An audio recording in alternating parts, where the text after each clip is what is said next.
नमस्कार मंडळी. आज आपण बनवतो झटपट होणारा अशी कृती, ती म्हणजे टॉमॅटोचं सार. तर टॉमॅटोचं छान लाल लाल असं सार बनवण्यासाठी इथे मी साधारण 4 ते 5 टॉमॅटो मध्यम आकारामध्ये तुकडे करून घेतलेले आहेत. आता आपल्याला यांना मिक्सरच्या भांड्यामध्ये घ्यायचं आहे आणि यामध्ये आता आपण बाकीचे सगळे साहित्य घालून घेणार आहोत. तर सर्वप्रथम आपण यामध्ये घालणार आहोत. आता या 4-5 टॉमॅटोसाठी मी इथे 1 वाटी ओला खोवलेला नारळ घेतलेला आहे. आता यावरती आपण घालून घेणार आहोत किंचितशी हळद घालून घ्यायची आहे, जेणेकरून आपल्या साराला छान असा रंग येईल. आणि यामध्ये आपण घालून घेणार आहोत साधारण 2 चमचे इतपत काश्मीरी लाल मिरची पावडर.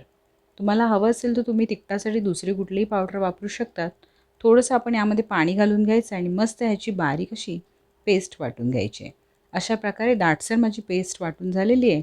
आता कढईमध्ये छान तेल गरम करून घ्यायचं आहे. तेल व्यवस्थित गरम झालं की यामध्ये बारीक अशा लसणाची आपण फोडणी करून घ्यायची आहे. इथे लसूण टेचलेला नाही आहे, लसूण आपल्याला तसाच ठेवायचा आहे. लसूण छान आपला तडतडला की यामध्ये कढीपत्त्याची पानं आणि 1 चमचाभर मोहरी घालून घ्यायची आहे.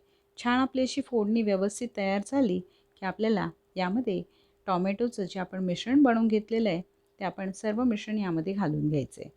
आता आपलं मिश्रण थोडंसं दाटसर आहे, तर यामध्ये आपण मिक्सरमध्ये थोडं पाणी घालून आपल्याला त्याला पातळ करायचं आहे. आता 5 मिनिटानंतर उकळी आल्यानंतर यामध्ये चवीपुरतं मीठ घालून द्यायचं आहे आणि छान ढवळून घ्यायचं आहे. आता 2 मिनटं आपण याला उकळी काढल्यानंतर आपलं टॉमॅटोचं सार मस्त तयार झालेलं आहे. आणि आता आपण हे टॉमॅटोचं सार सर्व करतेवेळी छान असं एक टॉमॅटोचं फूल लावणार आहोत त्याला. तर ते फूल कसं बनवायचं आहे, तर एक मध्यम आकाराचं मी इथे टॉमॅटो घेतलेला आहे.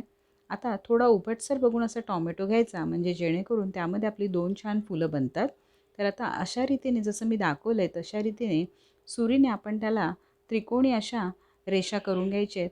जास्त आपल्याला आतमध्ये सुरी रोवायची नाही आहे. ज्या पद्धतीने दाखवलं आहे तसं एकसंध आपण एका बाजूने दुसऱ्या बाजूकडे अशा त्रिकोणी रेषा करून घ्यायचे. आता अशा प्रकारे आपल्या सर्व दिशेने रेषा झाल्या की एका ठिकाणी त्याचा मध्य व्यवस्थित जुळून येतो की दोन्ही साईडने असं खेचून घ्यायचं आहे. आणि 2 वेगवेगळी अशी आपली फुलं तयार झालेली आहेत. तर इथे मी एक फूल तुम्हाला दाखवलेलं आहे, जे आपण आता वापरणार आहोत. आता छान आपण जे आपलं टॉमॅटोचं सार बनलेलं आहे त्यावरती कोथिंबीर पेरायची. एका बाजूला असं डेकोरेट आपलं टॉमॅटोचं फूल लावलेलं आहे. आता नक्की ट्राय करा तुम्ही ही रेसिपी. चॅनलला सबस्क्राईब करायला विसरू नका आणि तुमचे अभिप्राय कॉमेंट्सच्या माध्यमातून कळवा.